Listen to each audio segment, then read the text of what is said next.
Assalamualaikum warahmatullahi wabarakatuh.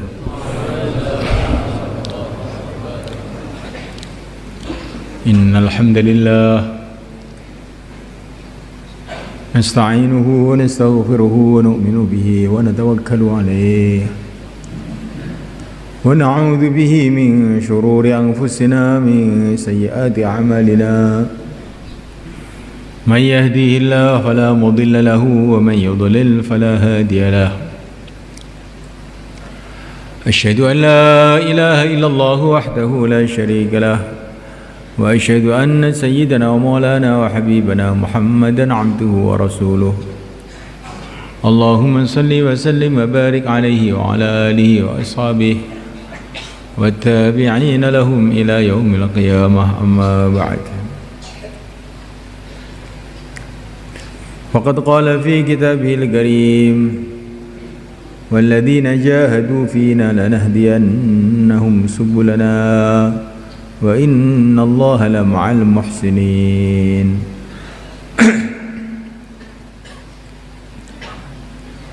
Hadirin yang dimuliakan, semua orang ingin kebahagiaan, keselamatan, kemuliaan, siapa saja.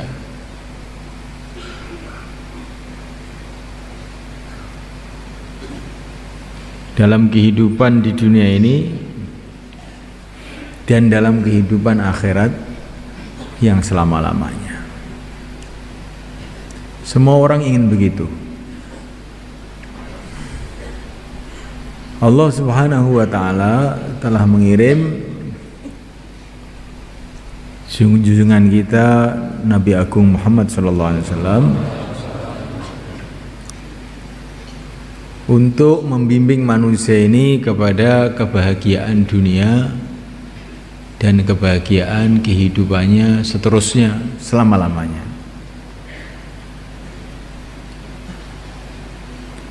Allah yang menciptakan dunia, Allah pula yang menciptakan akhirat. Allah pula yang menciptakan keadaan dunia dan Allah pula yang menciptakan keadaan akhirat.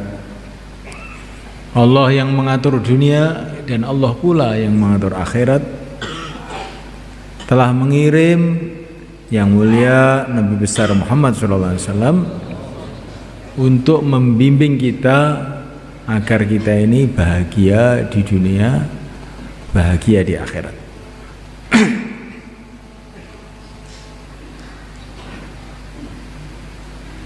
Jadi Nabi kita, Nabi Agung sallallahu alaihi wasallam diutus oleh Allah bukan untuk menyusahkan kita,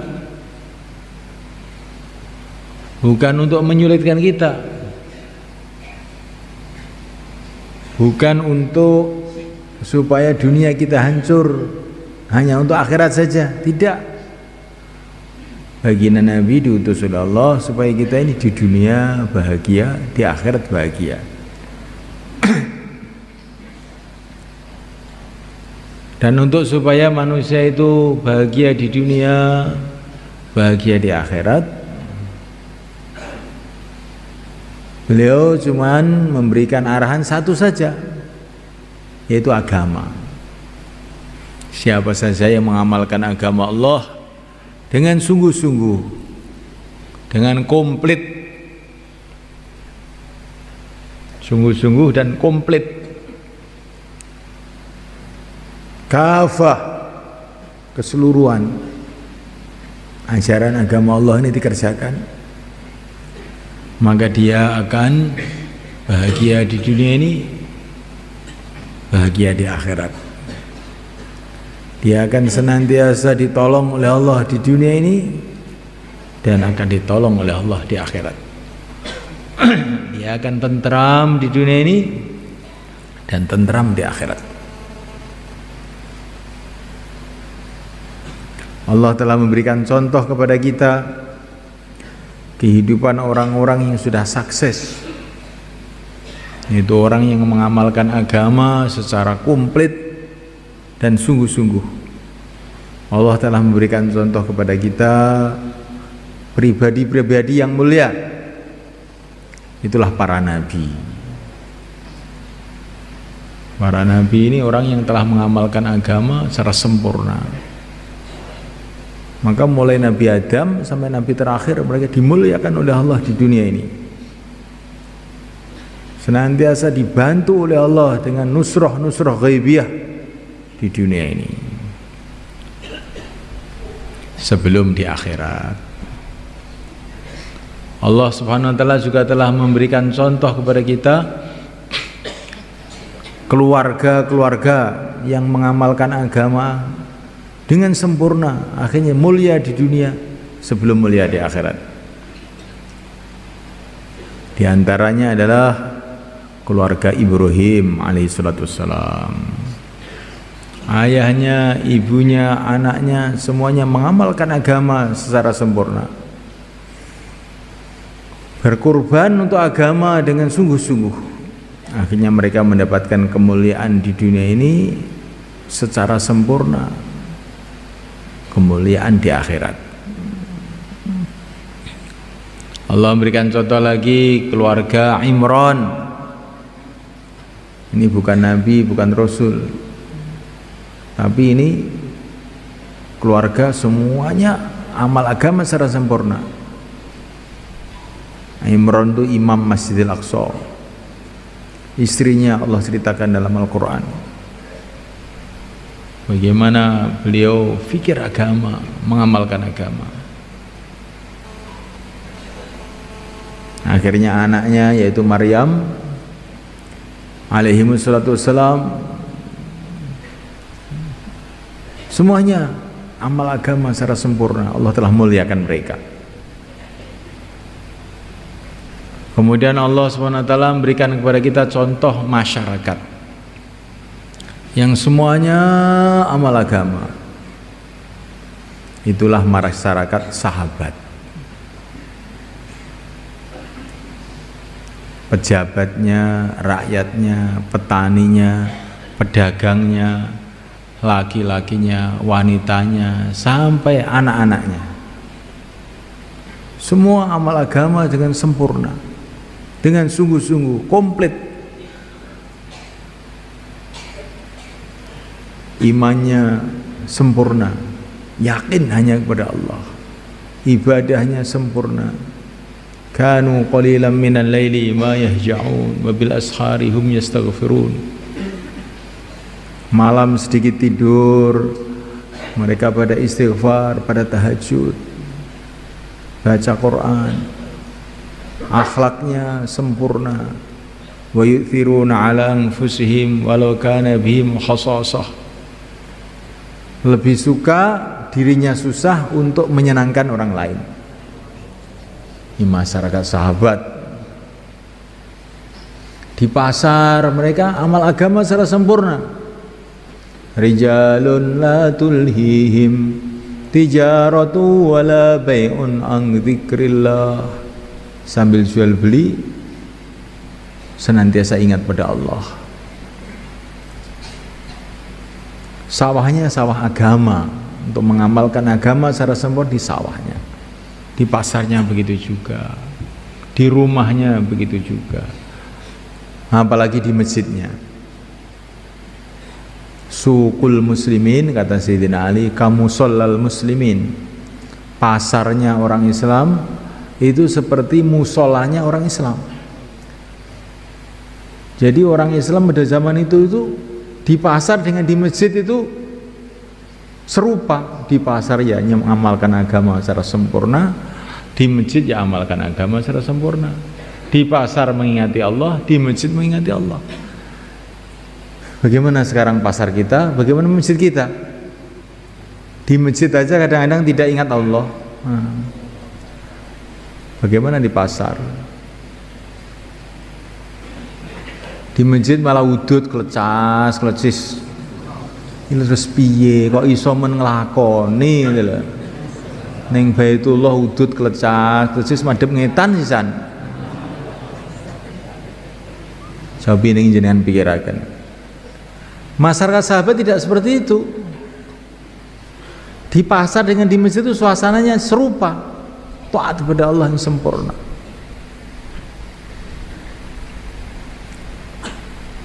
Iktikaf di masjid dengan tidur bersama istrinya pun serupa. Abdullah bin Rawahah radhiyallahu taala tidur sama istrinya, nangis. Ditanya kenapa menangis, saya teringat, katanya beliau, semua orang akan melewati sirat, tapi tidak semua selamat, hanya yang takwa saja yang selamat. Saya takut saya ini selamat apa tidak. Ini bukan di masjid, bersama istrinya pun ingat akhirat. Di mana sekarang ini kita ini di masjid pun tidak ingat akhirat.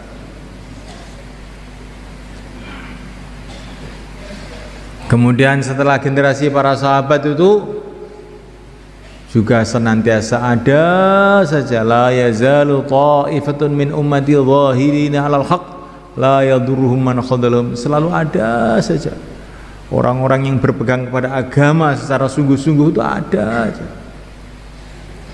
Cuman tidak masyarakat lagi, pribadi-pribadi tertentu, keluarga-keluarga tertentu yang mengamalkan agama. Akhirnya datang pertolongan Allah kepada orang-orang tertentu saja, tapi masyarakat Islam itu nggak ada. Ada masyarakat Islam tapi tidak mengamalkan Islam. Kalaupun ada yang mengamalkan Islam tidak komplit. Di masjidnya sholatnya cara Islam, nanti kalau keluar sudah tidak cara Islam lagi, celananya dipendekkan, ya, petita-petiti kayak orang nggak waras, ya.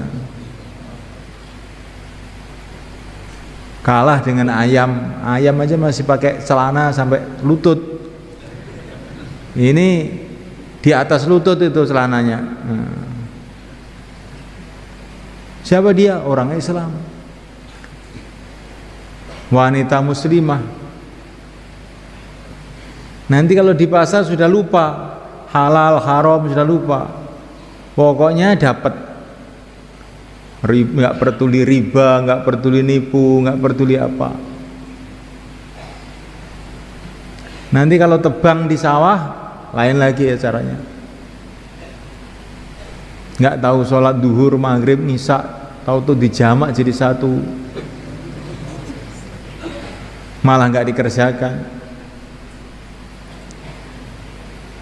Jadi Assalamualaikum warahmatullahi wabarakatuh, ini sudah menjadi tertib Allah.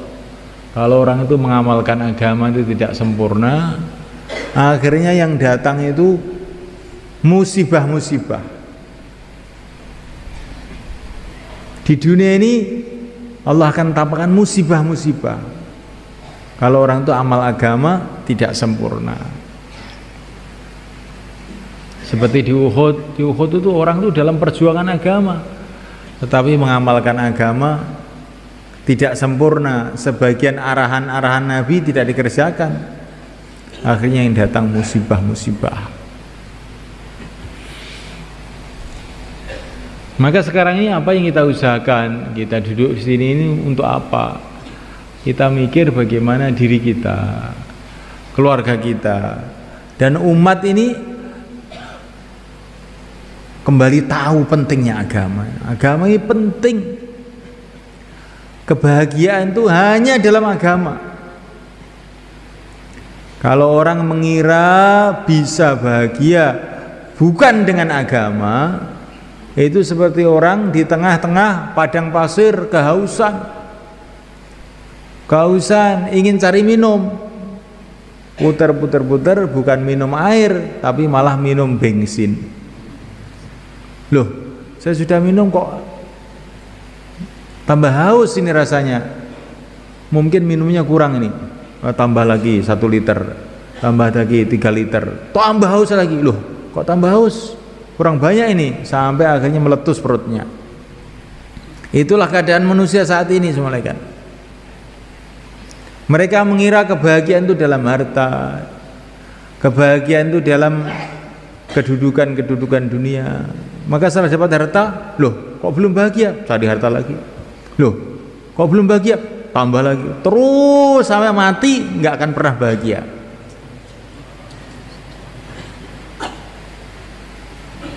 Oh, yang membahagiakan itu adalah kalau jadi pejabat, maka usaha jadi pejabat.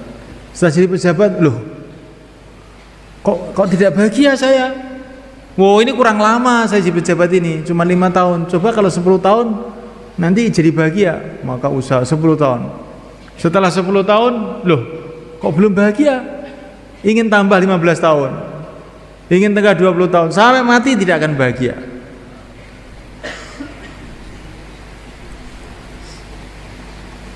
Ini masyarakat, negara sama aja sama malaikat. Orang-orang ahli teknologi, orang-orang kafir itu mengira dengan teknologi itu akan bahagia. Bikin teknologi. Loh, kok tidak selesai masalah, kok tidak bahagia? Kok orang Jepang tambah hari tambah banyak yang bunuh diri, stres. Amerika tambah hari tambah banyak utangnya. Loh, ini kok ini? Padahal itu berjuta-juta ahli ekonomi dibuat di sana.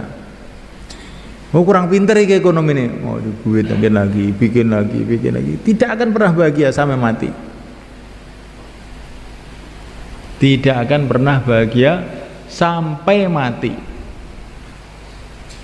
Bahagia hanya dalam agama. Kalau orang amal agama dengan baik, dengan sempurna, maka dia dicintai oleh Allah, hanya bahagia dunia akhirat. Karena Allah lah penguasa dunia dan penguasa akhirat. Hanya Allah yang bisa membahagiakan orang.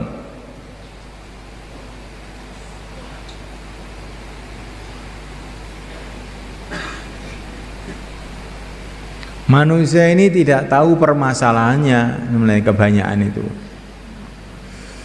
Seperti orang sesek napas, saluran nafasnya itu sesek, menggeh. Maka karena saluran nafasnya sesek, dibuka jendela, pintu dibuka. Loh, kok masih sesek?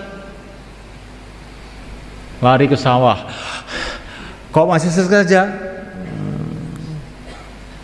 Itu yang membuat sesek itu bukan karena tidak ada udara, karena piponya itu buntet. Saluran nafasnya itu buntet.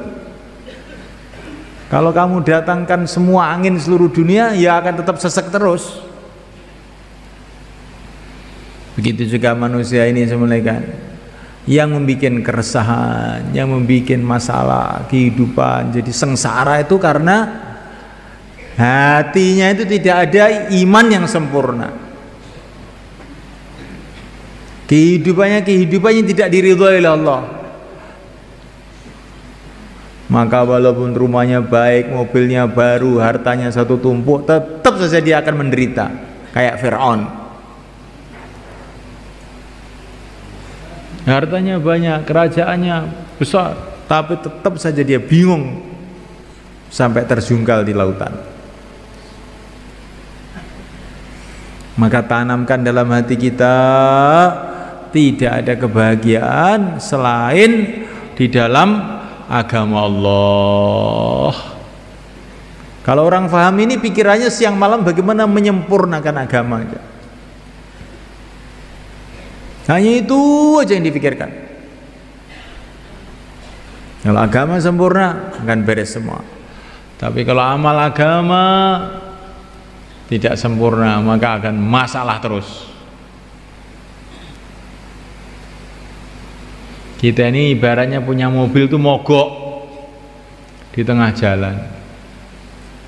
Ketika mogok di tengah jalan, yang kita caci maki itu jalannya. Oh, jalannya jelek, buruk, makanya mogok. Bukan, businya rusak. Nah, itu bukan jalannya yang salah, mobilnya itu yang salah. Mobil businya diganti baru jreng, jalannya walaupun liku-liku jalan aja terus. Itulah manusia seperti itu. Ketika mendapatkan masalah, maka yang dilihat itu kanan, kiri, depan, belakang. Sebetulnya masalah itu ada dalam hatinya sendiri. Ketika hati iman tidak benar, amalan tidak diridhoi oleh Allah, maka manusia tadi akan kebingungan di mana saja. Di dunia akan bingung, di kubur akan bingung, di akhirat pun akan menderita selama-lamanya. Maka usaha agama itu yang pertama kali kita luruskan iman kita, yakin kita bahwa yang berkuasa di alam semesta ini hanya Allah. Yang berkuasa hanya Allah, hanya Allah. Yang selain Allah tidak bisa apa-apa. Wahdahu la syarikalah. Selain Allah tidak bisa apa-apa. Hanya Allah saja yang bisa buat apa-apa. Sebagaimana sabda Nabi, bila seluruh umat berkumpul menjadi satu, mufakat untuk mendatangkan bahaya kepada kamu, tidak bisa kecuali dengan perkara yang telah ditentukan oleh Allah untuk kamu. Kalau seluruh umat berkumpul menjadi satu, mufakat untuk mendatangkan manfaat kepada kamu, tidak bisa kecuali dengan perkara yang telah ditentukan oleh Allah untuk kamu. Kullay yusibana illa ma kataballahu lana. Tidak akan mengenai kita kecuali perkara yang telah ditentukan oleh Allah untuk kita. Yakin kepada Allah, sehingga harapan kita hanya kepada Allah, takut kita hanya kepada Allah. Senantiasa kita bicarakan bahwa Allah melihat kita, Allah mendengar kita, Allah bersama kita, sehingga kita ini merasa malu kepada Allah kalau berbuat sesuatu yang tidak baik, merasa malu kepada Allah kalau berbicara sesuatu yang tidak baik, merasa dekat dengan Allah sehingga kita ini ayem bersama Allah kok belum merasa ayem. Betul-betul kita ini jahil, mereka. Maka ketika Rasulullah melihat Sayyidina Abu Bakar resah ketika dikepung sama pasukan Quraisy di Gua Thur, maka Nabi mengatakan, la tahzan, jangan kamu bersedih hati ya Abu Bakar, innallaha ma'ana, Allah bersama kita. Orang yang merasa Allah bersama saya, hilang sedihnya.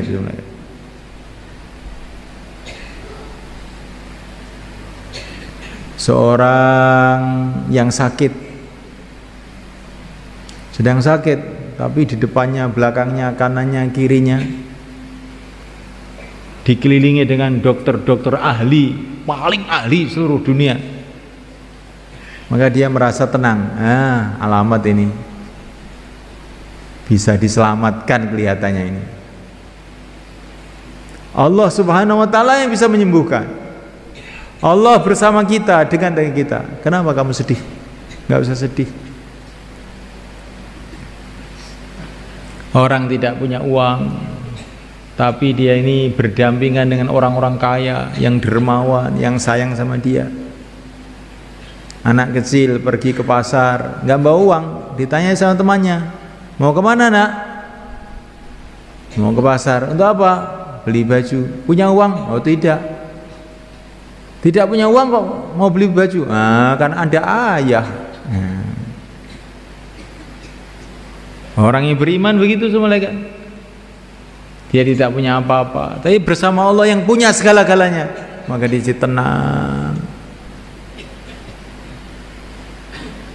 Dalam keadaan geger perang, tapi kita ini dikawal sama pasukan-pasukan bersenjata canggih, depan, belakang, kanan, kiri.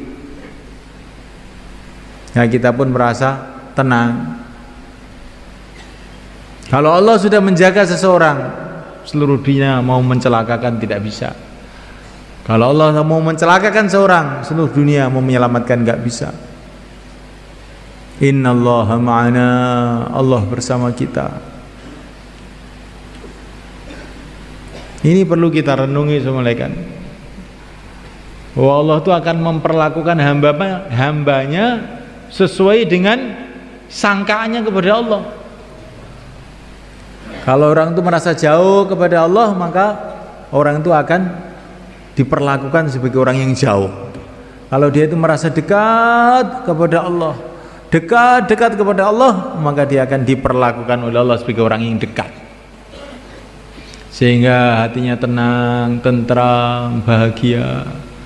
Bahagianya bukan karena harta, bahagia bukan karena dunia, bahagia bukan karena senjata, bahagia bukan karena apa-apa, bahagia karena Allah, dekat dengan Allah, la ilaha illallah.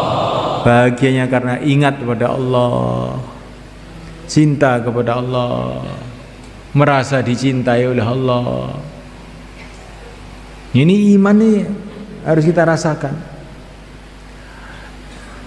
Iman itu pertama kali dirasakan dengan otak. Alam semesta seperti ini, begitu besar, begitu hebat, begitu tertib, pasti ada yang menciptakan. Itu baru dirasakan di otak. Ini pertama. Ini belum cukup semuanya kan. Orang yang berakal kalau memandang ke langit, melihat langit begitu luasnya, pasti hatinya berpikir, ini pasti ada yang ngatur, pasti ada yang menciptakan. Tapi iman yang hanya di otak saja ini belum cukup, harus iman ini dimasukkan dalam hati sampai terasa dekat dengan Allah, terasa yang berkuasa itu Allah, terasa yang menentukan segalanya hanya Allah, sehingga orang itu sibuk dengan Allah.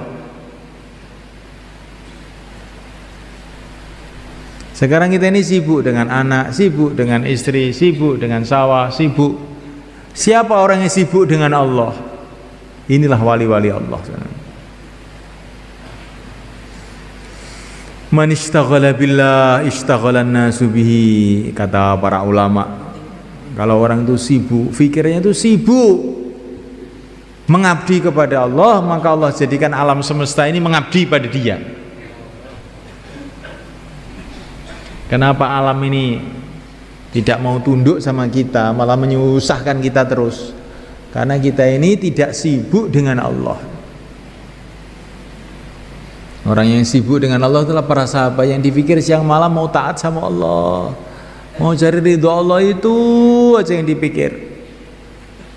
Akhirnya daratan, lautan, manusia, jin, sampai binatang-binatang tunduk pada para sahabat. Rombongan sahabat sampai di Qairawan, sampai di Tunisia sana, di tengah hutan belantara. Maka pimpinannya Uqbah radhiyallahu ta'ala mengatakan, binatang-binatang yang ada di hutan sini, kami rombongan orang-orang Islam mau bikin kampung di sini, semua pergi dari tempat ini. Kalau besok pagi kok masih ada di sini, awas kamu.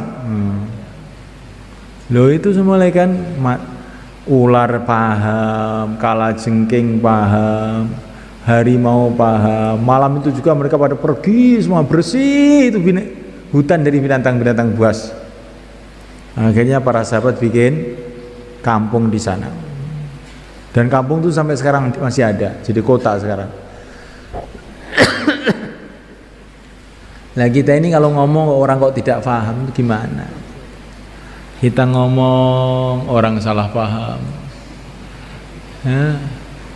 ngomong sama istrinya salah paham, ngomong sama anaknya salah paham, ngomong sama temannya salah paham. Kenapa ini? Karena kita sendiri salah paham. Salah paham bagaimana? Kita belum menjadikan kesibukan kita ini zahir batin itu mencari ridho Allah. Selagi kita ini kesibukan kita zahir batin, bukan hanya satu saja, hanya satu saja, mencari ridho Allah, mengabdi kepada Allah, taat kepada Allah, mengamalkan agama Allah, namanya kita ini belum paham. Kita ini belum paham namanya. Bisa sih salah paham. Walaupun gelarnya sudah jadi profesor, apa jadi doktor, apa jadi apa, profesor yang tidak paham. Ya. Saya ini profesor, iya profesor kan urusan macul. Urusan ini urung paham. Ini lainnya mereka. Para sahabat itu dulu kebanyakan nggak bisa baca, nggak bisa nulis, tapi paham. Nah, sekarang ini banyak orang bisa baca nulis, tapi tidak paham. Nah, tidak paham. Namanya orang alim itu bukan orang yang bisa baca, yang bisa nulis, bukan. Namanya orang alim itu orang yang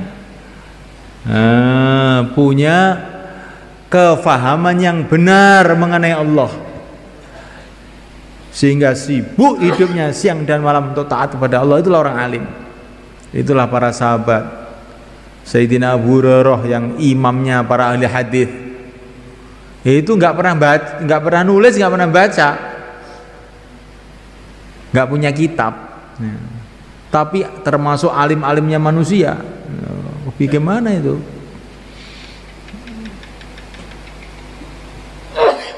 Karena ilmunya para sahabat itu bukan dari baca, ilmunya itu dari bersuhbah dengan yang mulia baginda Muhammad SAW. Ilmunya bukan baca nulis, bukan tidak penting. Oh, kalau begitu saya sudah nggak usah baca, nggak bisa nulis. Enggak, harus baca, harus nulis juga sekemampuannya. Tapi jangan kita pahami ilmu itu hanya dari baca, dari nulis.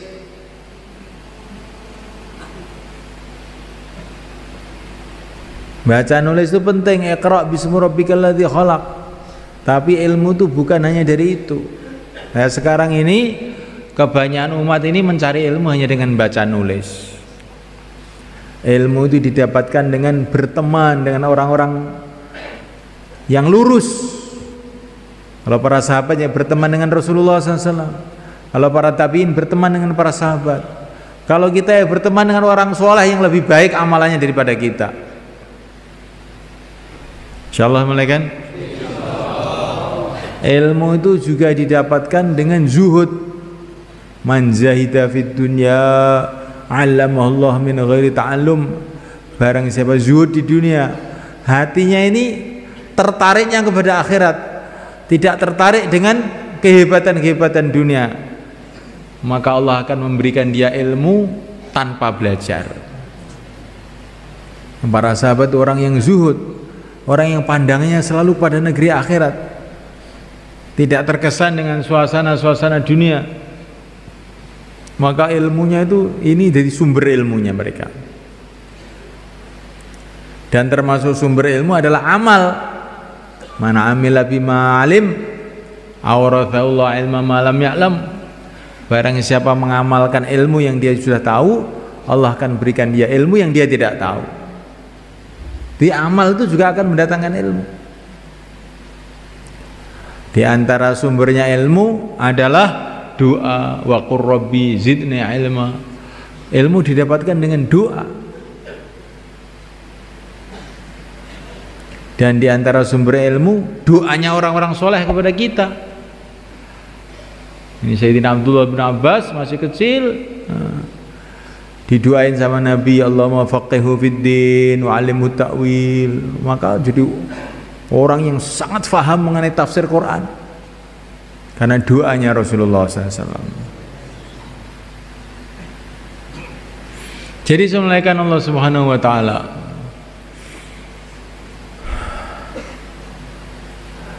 Hanya dalam agama kesuksesan kita. Dan untuk wujudnya agama ini semuanya Allah taala, ini sudah menjadi tertib Allah kalau ada suasana dakwah. Sebagaimana suasana yang telah dibuat oleh yang mulia Nabi besar Muhammad SAW. Laqad ja'akum rasulun min anfusikum azizun 'alaihi ma 'anittum Ini termasuk tertib dakwah yang penting mereka. Laqad ja'akum rasulun min anfusikum, telah datang kepada kamu rasul dari kalangan kamu sendiri.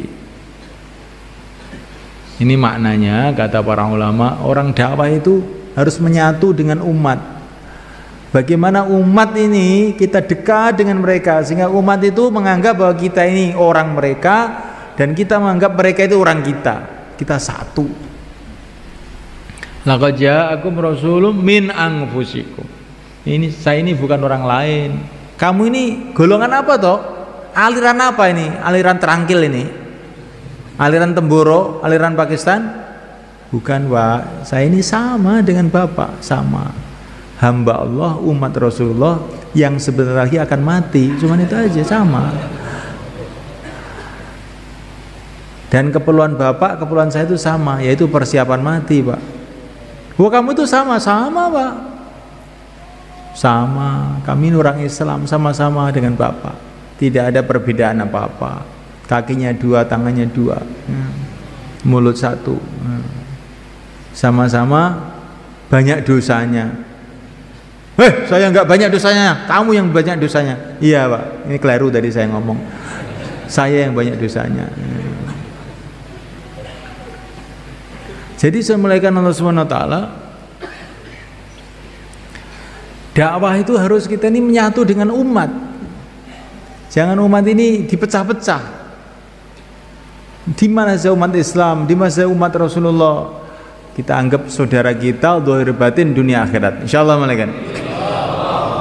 Azizun alaihi ma anittum. Rasulullah itu merasa berat kalau umat ini dalam kesulitan. Perkara yang menyusahkan umat itu Rasulullah merasa nggak tega gitu. Nah kita ini harus begitu. Jangan tega sama umat itu. Ibaratnya umat itu kecakot jingklong itu, digigit nyamuk tuh kita nggak tega. Seperti orang tua melihat anaknya digigit nyamuk itu, malam hari terus diusir nyamuknya. Nah dai itu harus seperti itu, nggak tega kalau umat ini dalam kesulitan. Itu kesulitan dunia. Bagaimana dai tega kalau umat ini menderita di kubur, menderita di padang mahsyar, tidak tega. Maka umat itu diajak dengan lemah lembut, diajak dengan kesungguhan. Harisun alaikum, mengajak itu dengan sungguh-sungguh, bukan ngajak ini biasa-biasa saja. Sekarang ini ada orang-orang buta kan, berjalan di depan kita. Di depan orang buta itu ada sumur. Maka karena orang buta ya dia tenang aja. Terus kita ini yang melek.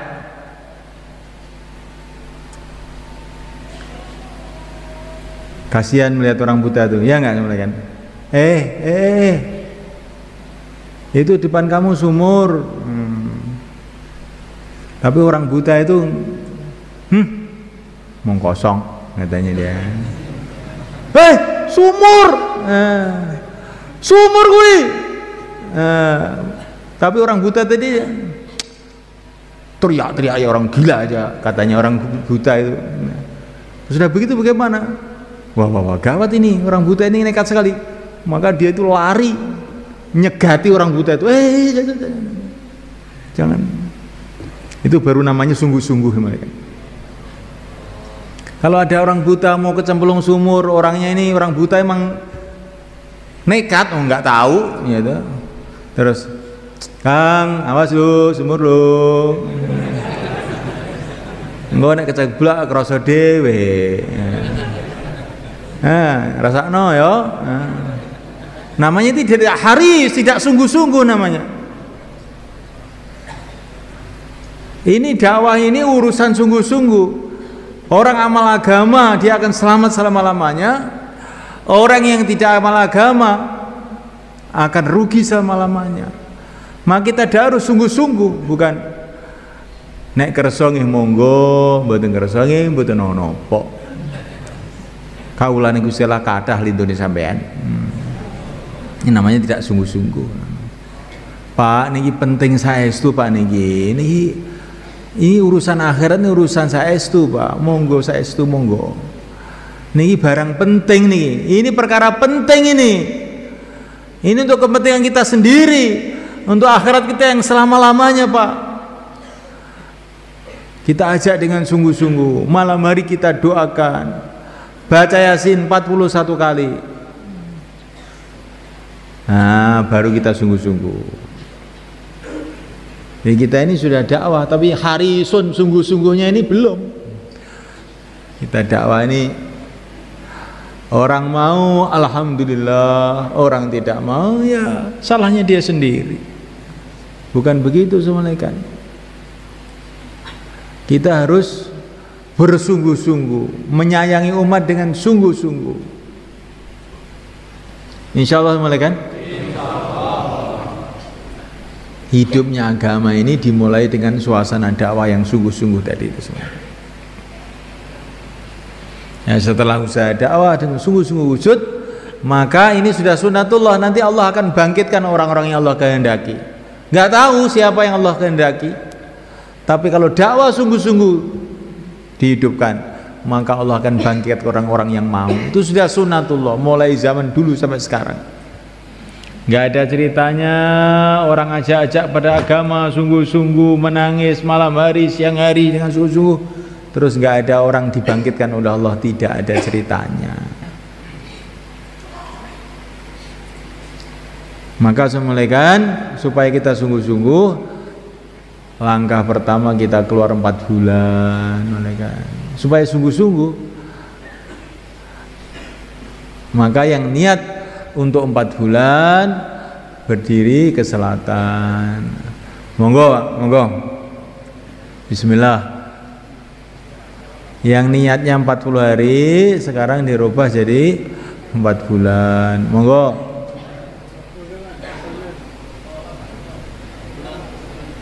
Monggo, yang niatnya 40 hari sekarang dirubah jadi 4 bulan, insyaallah.